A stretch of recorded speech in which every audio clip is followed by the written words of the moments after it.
Chapter Summary: Diversity of Life. Welcome back to Concepts of Biology. Section 12.1: Organizing Life on Earth.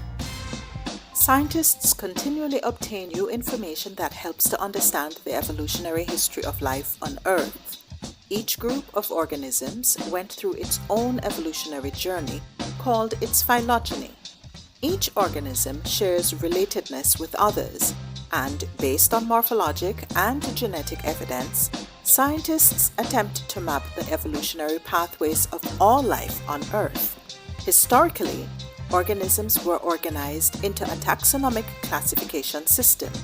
However, today many scientists build phylogenetic trees to illustrate evolutionary relationships, and the taxonomic classification system is expected to reflect evolutionary relationships.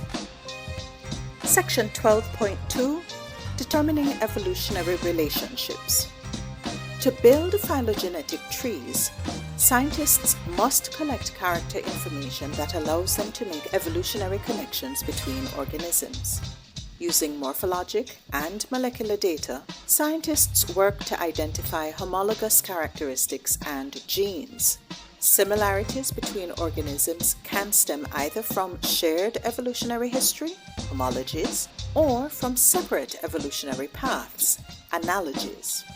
After homologous information is identified, scientists use cladistics to organize these events as a means to determine an evolutionary timeline. Scientists apply the concept of maximum parsimony, which states that the likeliest order of events is probably the simplest, shortest path.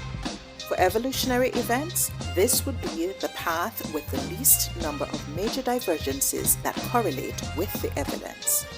Hi, found this video informative? Give it a thumbs up, subscribe, and share the link. We want these free textbook resources to be available to other students.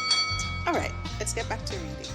In our next section, we'll read Chapter 13: Diversity of Microbes, Fungi, and Protists.